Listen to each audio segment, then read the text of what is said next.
Hi guys, welcome to episode number 15 of the video podcast, Me and My Dog and Some Yarn. Today is February 12th, 2014. It is a Wednesday morning, and this is actually take 2 of this episode.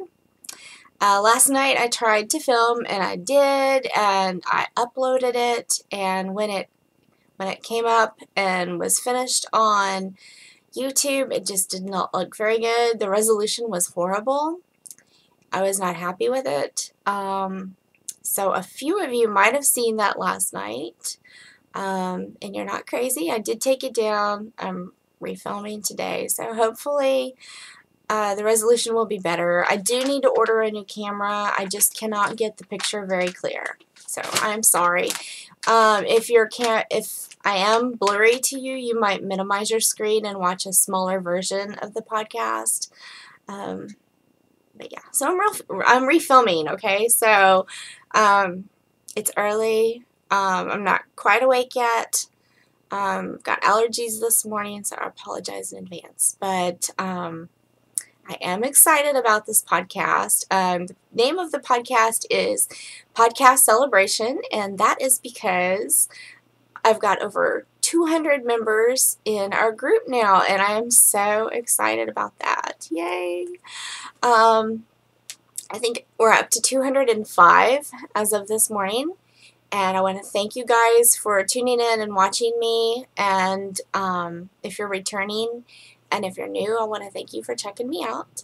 But as a little gift, I want to give you one of my patterns.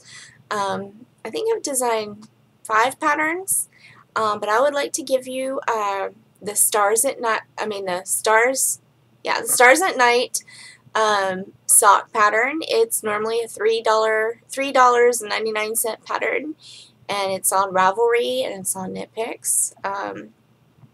But what you can do is go into Ravelry. You can look on my About Me page, Black Horse, and then look at my designs and go find the Stars at Night socks. And as you go in to buy it, it'll ask you for a coupon code. And the coupon code is PODCAST. All capital letters, PODCAST.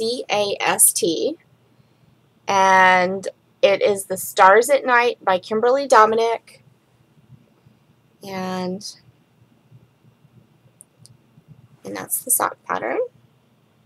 When I created, when I designed the sock, I thought that the pattern looked like little bitty stars, and so I named it the Stars at Night after the song about my state, Texas. So, anyways, I appreciate you guys watching, so please go download that. Let me know if it works. If it doesn't, obviously don't buy it. Just back out of it and message me, and I will try to get it fixed. So anyways, thank you guys. So let's get started with the podcast. I'm working on 2 items. The first one is called Love Heart Blanket by the Girl, and it's by Jane Ellison, and it is in the book, the Marisol Collection, book number 6. And I don't really have a good picture of the whole blanket together, so you can go in to Ravelry and look that up. But this week before the Ravelry started, I've been working on a blanket that I've had since probably 2011. And so I've made 1 heart square, and I have made, this is going to look like just a mess to you, but I have made the little petals for flowers. You're supposed to have 5, so I need 1 more brown petal, and this is just a mess. I've got it on a paper clip here, but I have red and maroon, wine color. I need to stitch these up, sew in the ends, all that good stuff.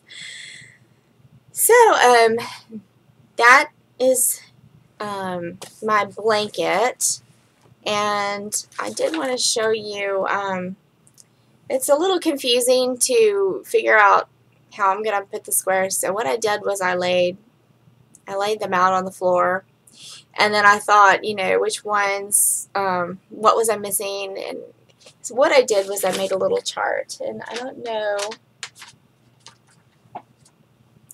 I think Lucy is sitting on my chart. No, it's on the floor. She's over here sitting on a stool, thinking about getting in my face. Anyways, I made a little chart just on an Excel spreadsheet, and of course I didn't have a colored printer, so I had to go back and write the colors. And then once I did that, I counted up how many squares I needed, and it ended up being 6 of each. And then I don't know if you can see, but every other quilt square has a little circle, and to me that indicates that it needs a flower. It's going to look like a checkerboard, every other square. So then I went back and decided how many flowers I needed of each color, and that was completely different. Some of them needed 3, some of them needed 2, some of them needed 4. So I just made a little chart of what I have, what I need and what I have, and I checked it off if that color is completely complete. Okay, so that's one. The second one I started last Friday, the opening Ravelry, and it is, sorry, I'm a little unprepared this morning. It is in my bag that I sell on Etsy. I have a bunch of new bags over there if you want to go check it out. It's Black Horse Fashions. Anyways, I am working on a shawl named Quiet Continental, and it's by Boo Knits. And it is turning out really cute. I'm making it out of Knit Picks Stroll Glimmer. And you're probably not going to be able to see the stellina. It has a little bit of stellina in it, little sparkly pieces, but it's really pretty. And I am in section C. I have knit all the stockinette up at the top of the shawl, and I'm down at the bottom working on the pattern near the bottom, which is a triangular diamond shape, and you can kind of see the beads in there. Stitch markers were gifted to me in a rack. I cannot remember who made them, but they're really pretty. I like them. But yeah, it's not very hard. I would say if you can slip stitches and knit 2 stitches together and slip slip, knit together, decreases, you could probably do this pattern. It's not very hard. I like her patterns. This is the first one I've knit, but I like her patterns. I've heard that all of them are a lot easier than they look, so that's nice for any knitter who's beginning or intermediate. Nice quick knit. So yeah, you should go check that out. It's Quite Continental by Boo Knits. And if you haven't checked out that designer, or you haven't heard of that designer, please go check it out, because she has some beautiful, beautiful shawls. So that is all I'm working on. I want to get this finished for Ravelry, which goes for 2 weeks. So I'm going to work on that nonstop until it's done. Pretty sure that I can handle that. Okay, so the next thing is my finished projects, and I have made the Turkish Bed Socks by Churchmouse, and I know everybody has probably seen that pattern. It's pretty popular on Ravelry. But I have made this out of scrap yarn that I purchased at Goodwill when I found the motherlode of yarn.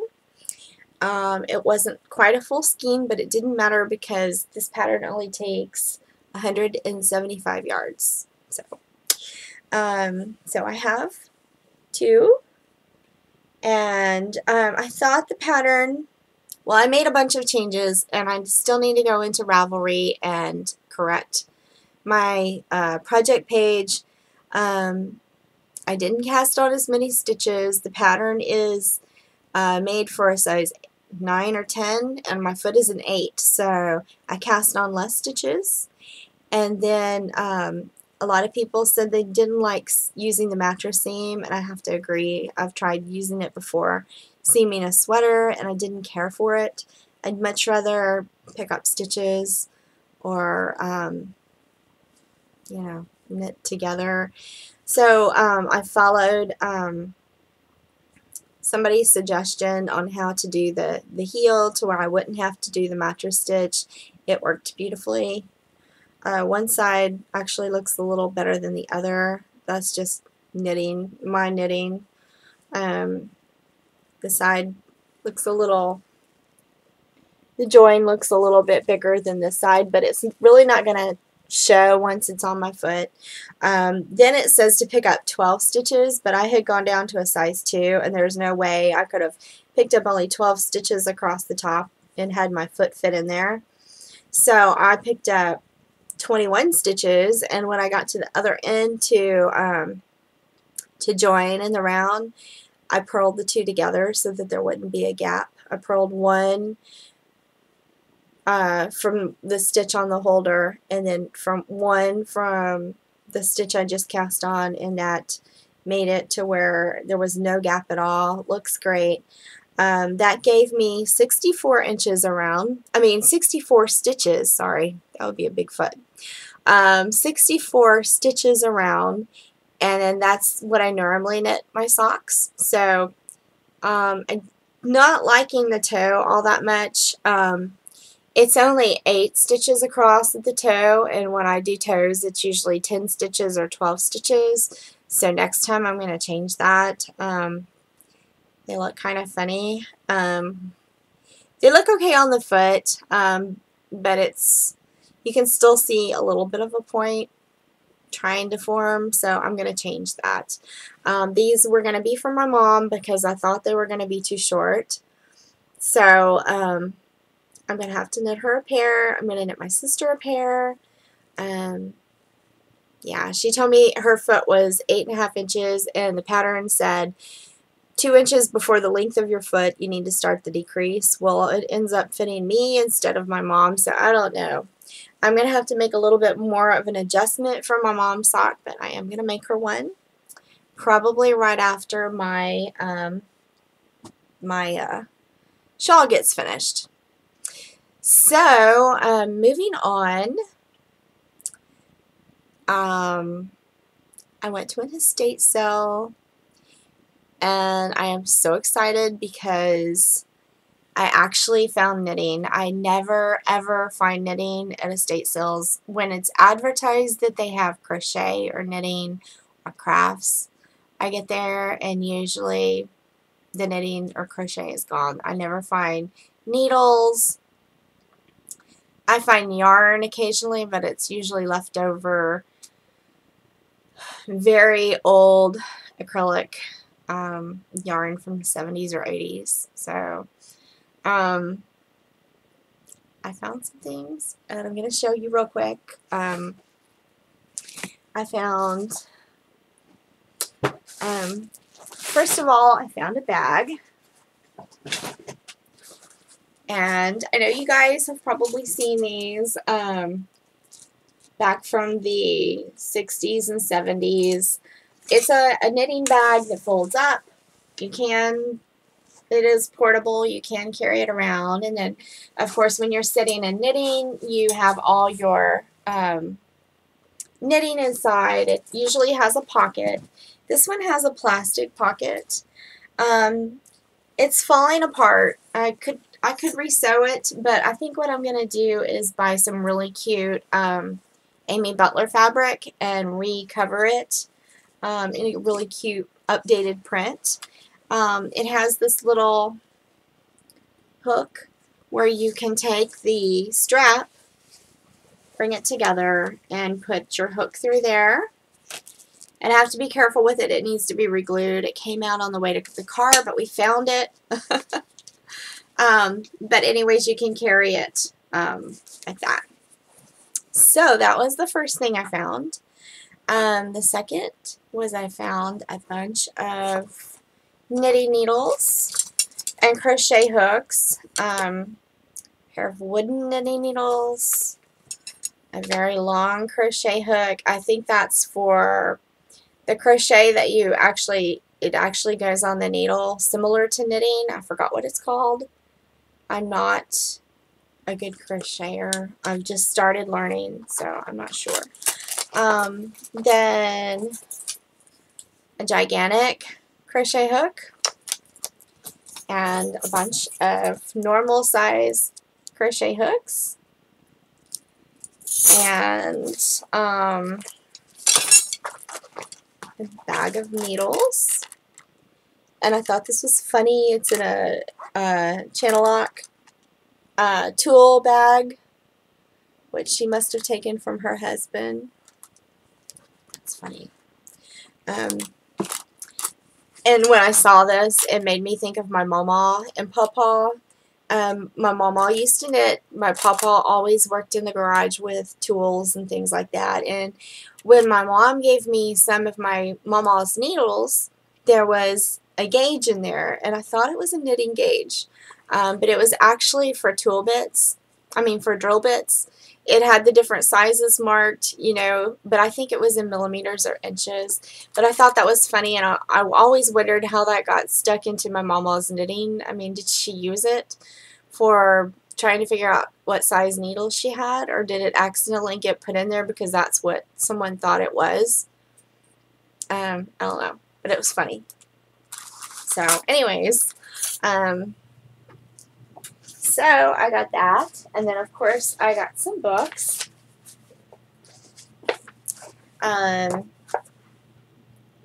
This is from the 70s, I believe, wrap-ups, and I do like this brown one on the back. I think that's kind of cute. It's knitted. Then I bought the knitting primer, and these were all 10 cents. Woolies for Babies. This is Chadwick's Red Heart Wools. It is book number 224. Then I bought this Scrap Yarn Afghans, and it reminds me of what is that? My mind is blank. Big Bang Theory. Amy Farrah has one of these Afghans on the back of her couch, and I always think it's really cute. I like it. It's black background, so cute. I'm going to make one someday. Then there's the hairpin lace, and Clark's ONT JP Coats Linen Closet, book number 277. This is also by the same company, JP Coats and Clark's ONT. It's book number 279. Hand and Hook Hobbies.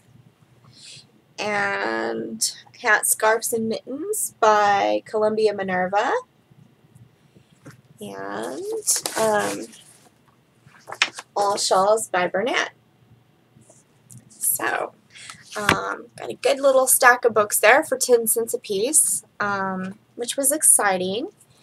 And then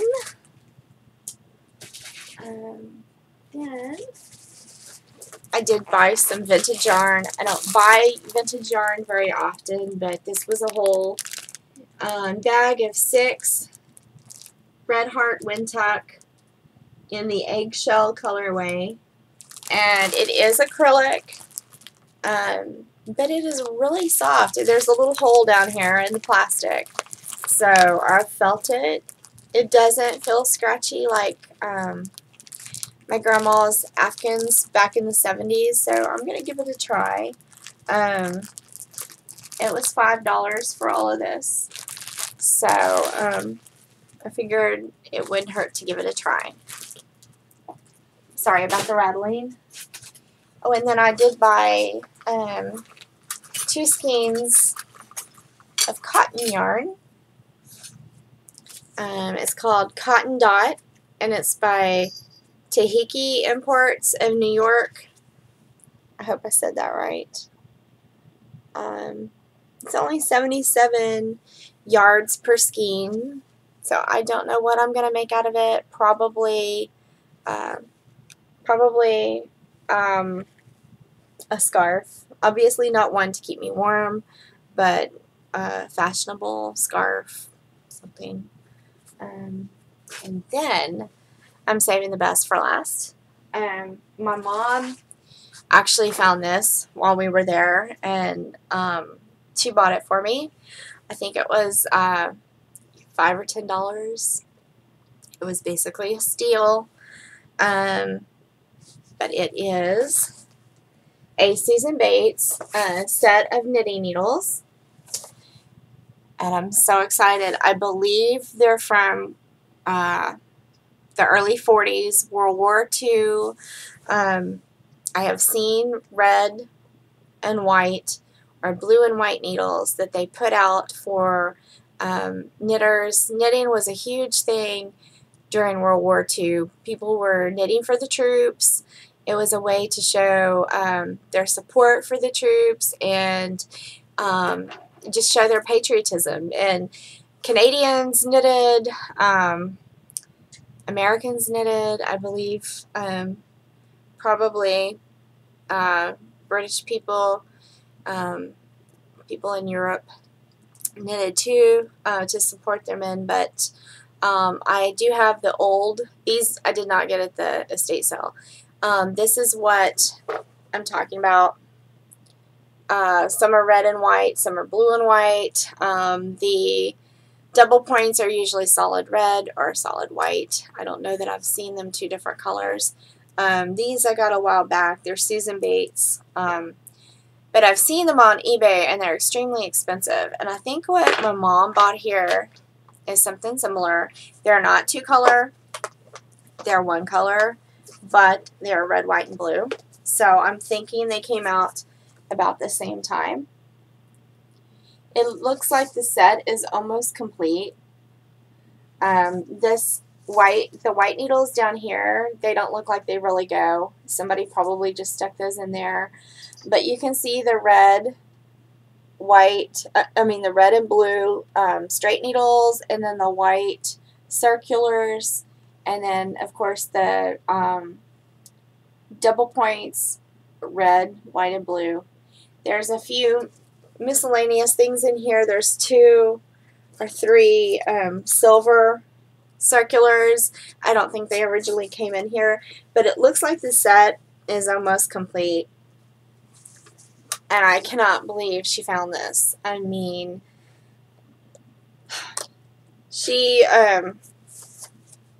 I just can't believe she found it. She picked it up and she's like, oh my gosh, look at this. And I said, oh no, that's cute. And then I took a set. I didn't really click as to what it was. And then I went back and looked. In a little while, I was in the middle of looking at the book, so I was distracted. And then I went back and looked, and I said, I think that's from the 40s. So I don't know that it is, but I love it. It's really, really cute. It's in excellent condition. Whoever had it really kept good care of it. I went searching on eBay and Etsy after I bought it, thinking that maybe I could find more information on it. I saw a few. They were outrageous in price, and they weren't anywhere near the complete set that this one is. And theirs were all torn on the front, but this one is wonderful. There's no tears. There's no watermarks. It was kept in very good condition. So anyways, I was excited about that. And that is really, that's all I got. That's all I got. yeah, that was enough. Anyways, gonna show you a book really quick because it's getting close to the time that I need to leave for work, so I'm gonna hurry up. But this is Woolies for Babies. It's book number 224, and see if there's a date in here. 1945, and just really cute pictures. I love that picture of the mom and baby. And Life of Riley. This is by Chadwick's Red Heart. And you can see there's soakers and little booties and a wraparound undershirt type thing. This is really cute. This is like a little cocoon. And I do have another Woolies for Babies, and this is very similar. The picture is different. And when I put this in my library the other day, I did not have it, but it looks very similar to one that I might have shown you a few weeks ago, but it is not the same. I had a cardigan, then a longer, more of a coat type sweater. This is really cute. This is a cardigan, hat, and mittens, and it just has a really pretty texture to it. It is knit. Really cute. I need a little girl, a little baby girl to knit for. And then a cardigan, and another cardigan.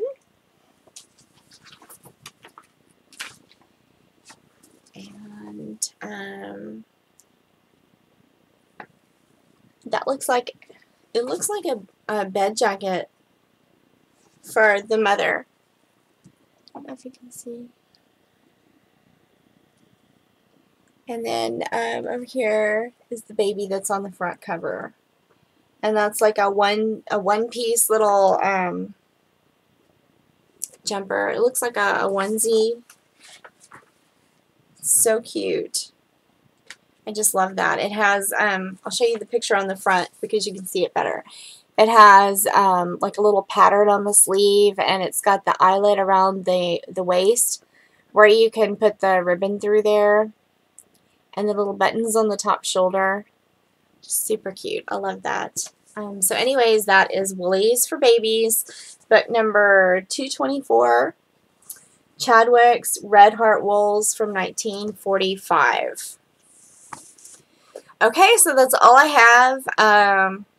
It's about 5:30 in the morning, so I need to go ahead and walk Daddy real quick and get out the door and fight the traffic to work. But I hope you guys have an awesome week, and I will see you next weekend.